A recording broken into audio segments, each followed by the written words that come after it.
Olá, qual a qualidade do alimento que chega na sua mesa?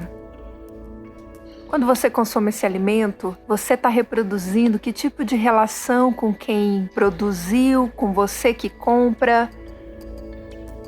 Ou seja, que relação social acontece aí e que relação que se estabelece e que é reproduzida com o meio ambiente? Você já parou para pensar sobre isso? Que modos de produção existem no campo e na cidade para que esse alimento chegue até você? O projeto Vozes de Gaia quer ouvir mulheres que se relacionam, produzem, comercializam e pensam, pesquisam sobre o alimento que chega até nós.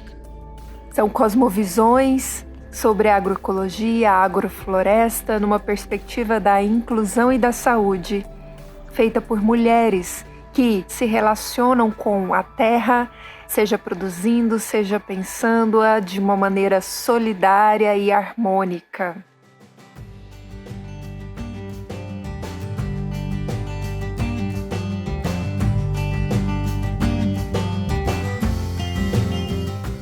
Um processo produtivo agroecológico, ele se torna muito mais capaz de alimentar as pessoas.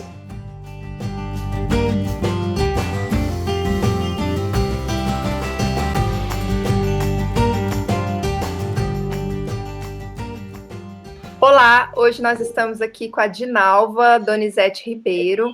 A Dinalva é nossa convidada no encontro de hoje.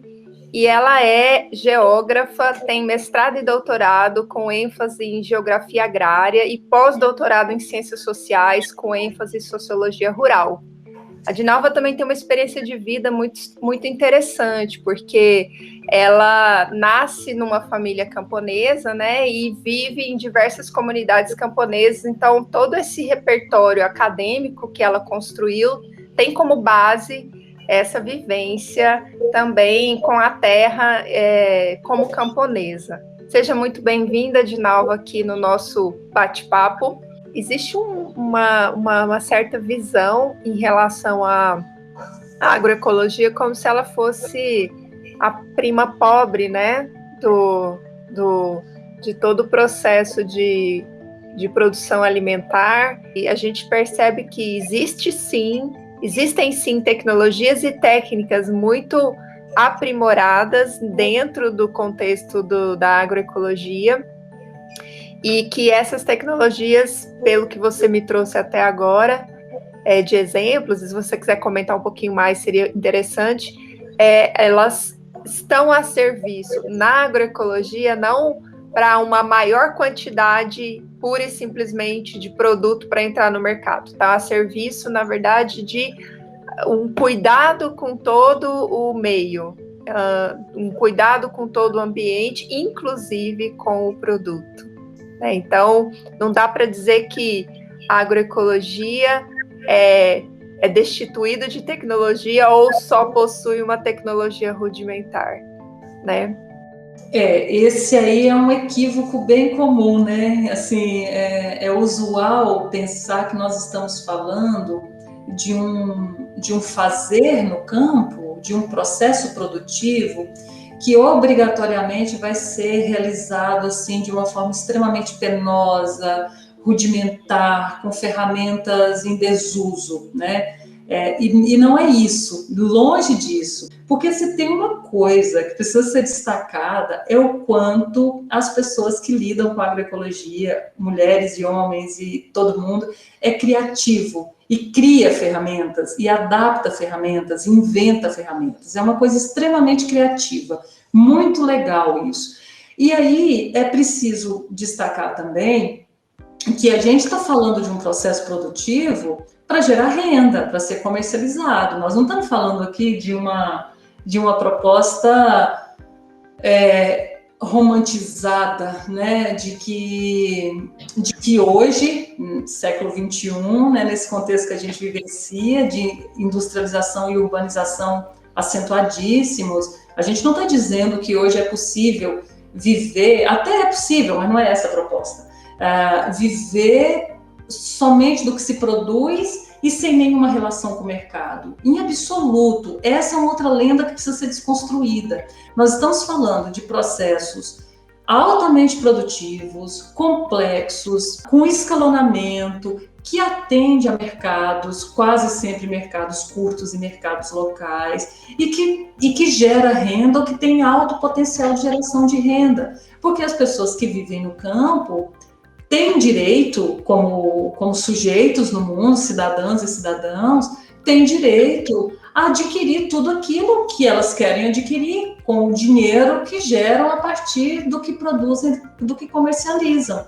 Inclusive, muitas coisas para o processo produtivo precisam ser adquiridos. Se você vai instalar uma irrigação, você precisa de dinheiro para comprar aquilo. Se você vai adquirir freezers, refrigeradores para armazenar o que você colheu até o momento de levar para a cidade, de veículo, de todo o conforto, de eletrodomésticos, de itens pessoais, de vestimenta, de sapatos, de carros, de telefone, de internet, de animais, enfim, de mudas. Nós estamos falando de um processo produtivo capaz e com potencial de produzir alimentos e de gerar renda e gerar um bem viver no campo, para que as pessoas queiram seguir vivendo no campo, ou para que elas retornem para o campo, aquelas que puderem, para poder produzir e viver bem. Por isso, uma expressão que a gente também, sempre que a gente pode, a gente questiona e problematiza,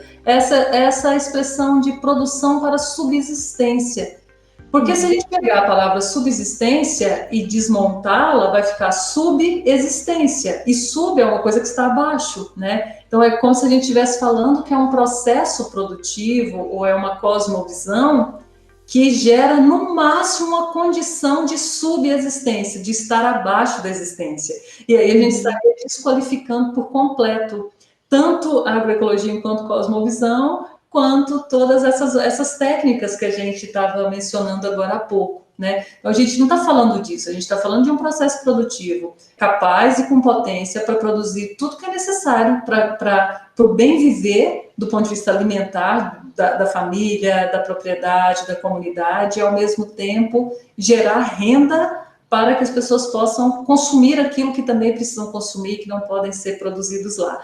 E para isso, tecnologia é fundamental.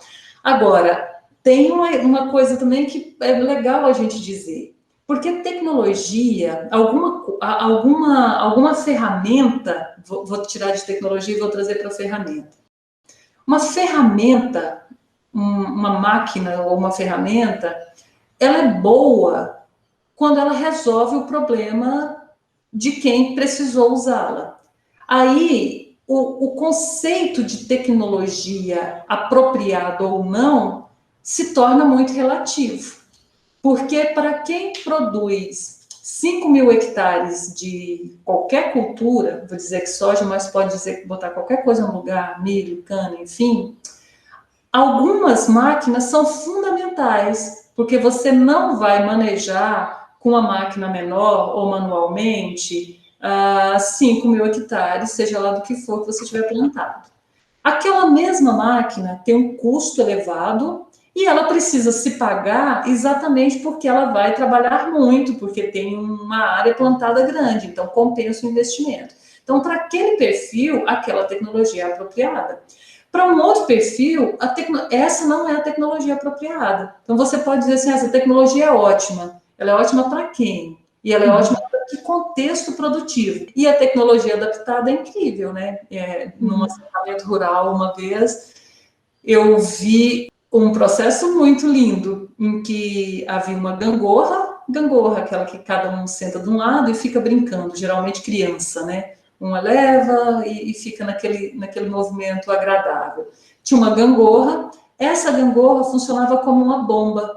Toda vez que as crianças inclinavam, essa bomba fazia pressão e jogava água. Então, quando, por exemplo, tinha que irrigar por aspersores ou tinha que levar água para a caixa d'água, a mãe e o pai mandavam as crianças brincarem. Dizia, vamos gangorrar, crianças, vão brincar. E as crianças iam para a gangorra e esse movimento era o movimento de bombear. Veja só, né, que inteligência, que raciocínio, que coisa fantástica. As crianças têm um lugar, brincando, elas contribuem com o processo, né, sem explorar as crianças, sem tirá-las da brincadeira para que elas trabalhem, né? Então, são tecnologias adaptadas e tem várias, poderíamos falar disso, assim, muito. E isso é agroecologia, a meu ver. Veja que extrapolou de novo a técnica produtiva, literalmente, né? A família se envolve, pensa estratégias, envolve todas as pessoas, porque é uma dimensão de um processo de vida, né, que envolve a produção de alimentos também.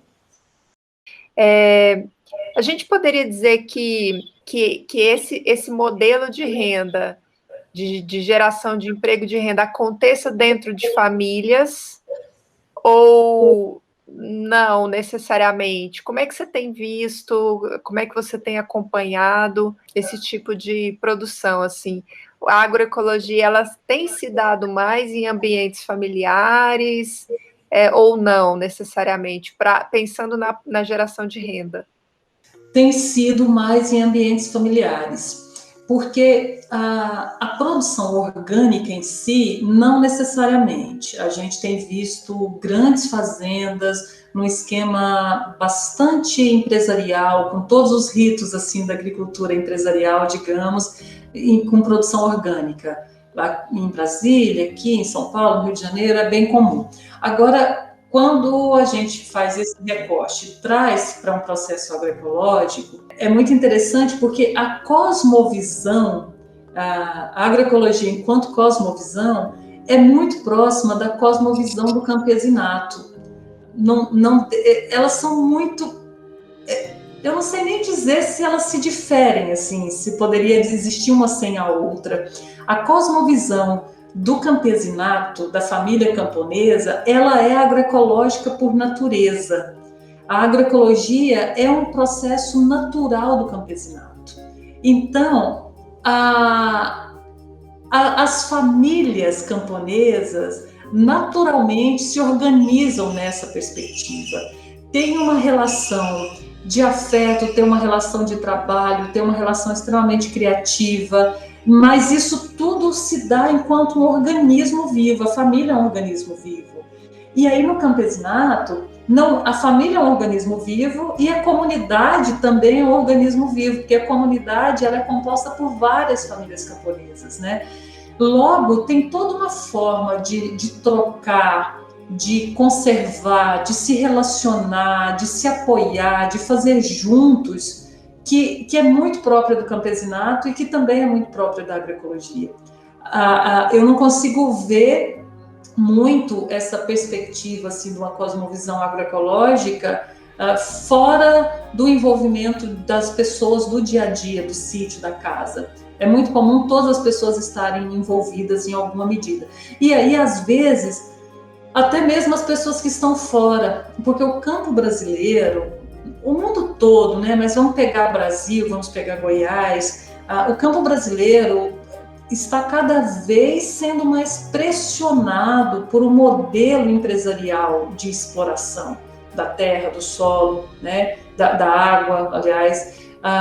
E isso implica numa migração constante, né? A gente teve um pico de êxodo rural muito grande na década de 1970, 1980 aqui em Goiás, né, com essa expansão da fronteira agrícola, da Revolução Verde, que a gente convencionou chamar modernização da agricultura, e isso tem sido cada vez mais intenso, cada vez mais a cidade brilha aos olhos de quem não está na cidade, cada vez mais a cidade seduz, né, as luzes da cidade, uma suposta facilidade, porque as coisas aparentemente estão à mão, né, mas aí é um outro assunto, porque você tem que ter renda para poder comprá-las, mas enfim, a cidade é muito atraente.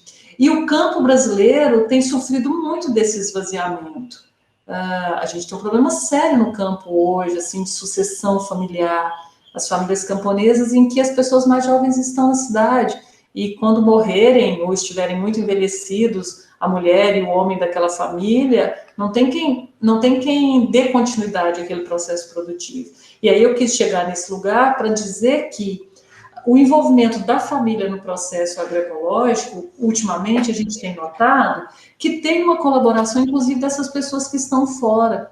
Porque, às vezes, quem está fora, na cidade, os mais jovens que já vieram para a cidade, às vezes eles colaboram com a manutenção enviando dinheiro para financiar, às vezes, alguma técnica ou alguma tecnologia que vá possibilitar a transição agroecológica, que vai possibilitar os processos produtivos. E aí, aquele sítio, aquele lugar, voltando a gerar renda, pode ser que ele se torne atraente para esses que estão na cidade ter o interesse de voltar. Porque renda é fundamental. Nós não podemos, de forma alguma, romantizar e deixar de lado essa questão da renda. As mulheres para terem autonomia, as mulheres para terem força para se livrar de relacionamentos abusivos, de constrangimentos diversos, ela precisa ter renda para ela poder se firmar no lugar de autonomia dela. Os jovens precisam de ter renda, porque eles estão, inclusive, no momento, né, dessa coisa de compor o grupo, da aceitação de si no grupo. É muito importante renda para comprarem o que é próprio, né, da juventude. E os homens, da mesma forma, né? Mas, enfim, a renda é fundamental. Nós precisamos pensar processos produtivos que gerem renda, que dê retorno financeiro a ponto de motivar as pessoas a seguirem no campo. Um assunto que sempre aparece, né, quando a gente está tratando de agroecologia, é sobre essa efetividade da agroecologia para matar a fome do mundo, essa efetividade da agroecologia para produzir alimentos em grande quantidade, e sempre fazendo um contraponto com a dimensão do agronegócio, né? Eu gostaria também de dar uma pincelada sobre esse assunto, porque nessa perspectiva que eu estou colocando da cosmovisão, essa cosmovisão da produção de mercadoria e de uma gestão dos negócios ligados à produção de comida, né, a isso dá-se o nome de agronegócio, que não chega a ser um conceito, né, é muito mais um modelo de gestão, né, a meu ver, é um modelo de gestão. Então, são cosmovisões muito distintas. De um lado, você está pensando uma produção de comida, e você está pensando um processo produtivo que tenha continuidade de médio e de longo prazo, porque é um processo produtivo na agroecologia em consonância com a natureza, e do outro lado, você está pensando uma relação com o mercado, né, e uma produção de mercadoria. A comida aqui não é mais comida, ela é a mercadoria, né? Ela sai desse lugar de comida para virar mercadoria, assim como a terra, como a água, enfim, né? Então, são cosmovisões muito distintas, né? Uma forma muito diferente de pensar o que está produzindo e quem é que vai consumir. E da mesma forma que há quem diz que a gente não poderia alimentar o mundo com base em processos agroecológicos, eu também digo que é altamente questionável essa ideia de que a economia do agronegócio e essa perspectiva de gestão, né, dê conta de alimentar o mundo.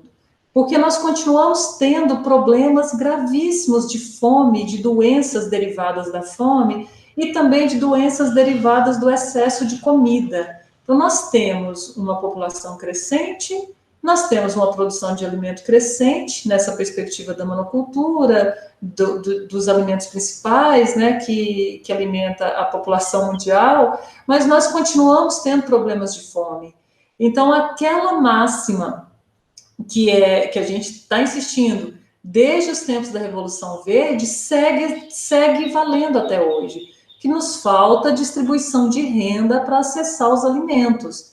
Se o problema do mundo fosse a produção de alimentos em si, a produção de comida, nós, de fato, não teríamos mais pessoas passando fome. Nós temos um modo de produção extremamente perverso, concentrador de renda, excludente do ponto de vista de raça, de gênero, de territórios, e que faz com que, inclusive, tem pesquisas que falam sobre isso, que falam que, inclusive, a maior parte das pessoas que passam fome no mundo vivem em ambientes rurais, no lugar que, por excelência, deveria estar produzindo comida. E aí a gente percebe que, então, o negócio no campo, né, quando a gente traz para essa dimensão de agronegócio, ou seja, é um negócio aplicado às atividades agropecuárias, reproduz a mesma lógica de exclusão, de superexploração do trabalho, de assalariamento baixíssimo, de condições de trabalho muito degradantes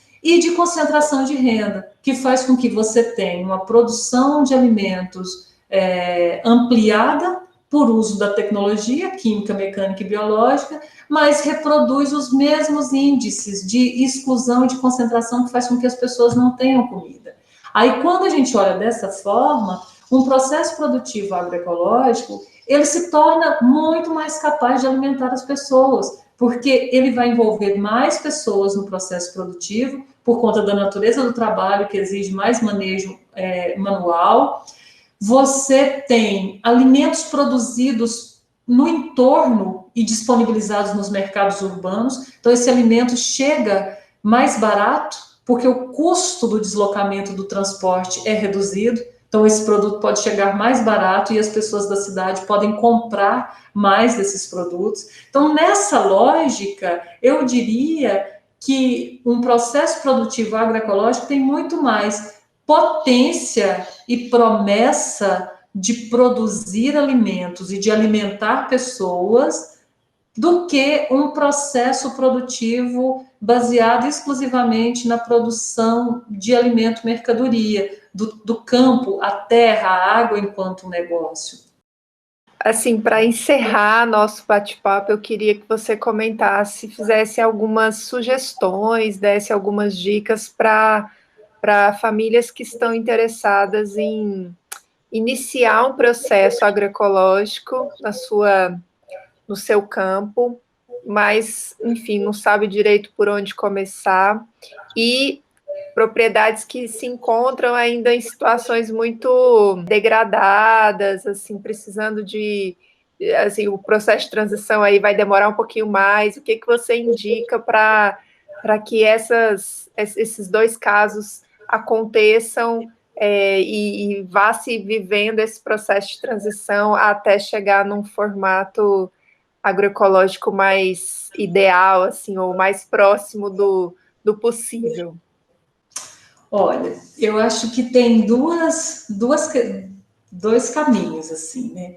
Um deles é revisar as posturas, né? Não é possível seduzir alguém para um processo agroecológico se essas pessoas não estiverem dispostas a revisar suas posturas diante do mundo, né?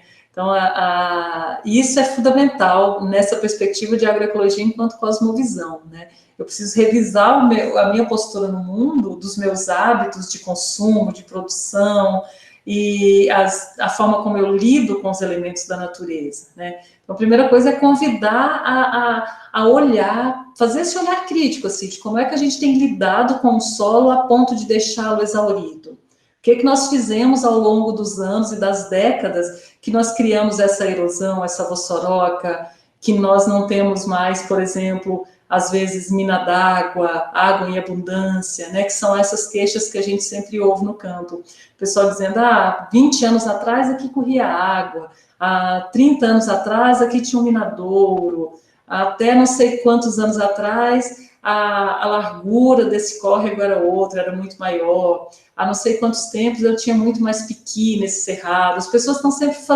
falando disso, né? E as coisas estão piorando, cada vez o tom dessa fala é sempre assim, já foi melhor, nós já tivemos mais abundância e agora a abundância está sendo reduzida. Então, a primeira coisa é a gente provocar as pessoas a olharem isso. O que é que eu fiz nessa terra, nesse solo, com essa água, com toda essa natureza que me circunda, que me trouxe para cá, para esse lugar onde eu estou hoje, de um solo exaurido, de vossoroca, de erosão, de produtividade reduzida. Aí tem uma coisa que precisa ser considerada. Nem sempre tudo que acontece numa área é responsabilidade de quem está naquela área. Às vezes é do entorno, como eu mencionei agora há pouco, a questão da água. Às vezes não é a pessoa, às vezes é o entorno dela que está desviando a água, usando água em demasia, às vezes usando agrotóxico, pulverização aérea, e aí você tem um comprometimento de polinizadores, de abelhas, enfim, que compromete uma produção local. Então aqui o cuidado também é para não culpabilizar a vítima, né? Porque às vezes a família camponesa é vítima desse entorno e aí nós não podemos levar para ela a responsabilidade de olhar para o problema e achar que o problema é só dela, né? Então ter essa visão macro também, para saber o que é que derivou da minha prática nessa terra ao longo dos anos que eu lido com ela, mas também o que é do entorno. E aí é uma oportunidade muito legal, porque o que for do entorno, então nós vamos ter que resolver com o entorno. Então, nós vamos ter que nos articular, vamos ter que conversar com vizinhos, vamos ter que conversar com o poder público local, associações, cooperativas. Aí é muito bacana, porque vai desenvolvendo também esse senso de coletividade, de comunidade, para resolver aquilo que não é próprio. Então, a primeira coisa é essa: por que é que nós chegamos nesse lugar? E se eu quero sair desse lugar, eu tenho que mudar a minha visão, eu tenho que construir uma outra cosmovisão. Eu preciso desenvolver uma outra cosmovisão, porque se eu seguir com a mesma prática, eu não vou resolver isso. Posso até ter um paliativo, compro um adubo novo, compro uma semente nova, mas esse problema não vai se resolver por conta própria. Eu tenho que, é como se eu fosse resetar esse sistema. Eu vou zerar e começar de uma outra forma. E essa forma é a agroecologia, né? A transição agroecológica. Então, primeiro é esse olhar.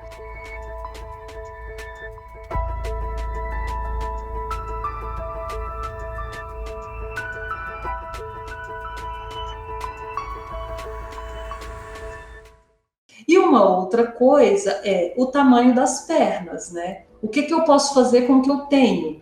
O que eu tenho? O volume de mão de obra, onde eu vou comercializar, onde que eu vou conseguir semente, onde eu vou conseguir mudas, e o que eu já tenho, né? Então você vai diversificando a partir do que você tem. Não precisa zerar as coisas e começarem do zero. Você, na realidade, reseta o sistema assim. Você fala, olha, eu não quero mais ir por esse caminho, eu vou por outro. Mas aí eu pego o que eu já tenho. E sempre no sentido da diversificação. A agroecologia, ela é diversa por natureza. Quando nós estamos falando de agroecologia, nós estamos falando de diversidade. Nós estamos falando do plantio de muita coisa muito próxima, muito junto, um apoiando o outro. As plantas vão se apoiando, elas vão se ajudando, vão fazendo sombra uma pela outra, vão gerando nutrientes uma para a outra, vai gerando matéria orgânica para você picar e colocar no solo, uma vai atraindo insetos que beneficiam a outra. Então nós estamos falando de biodiversidade.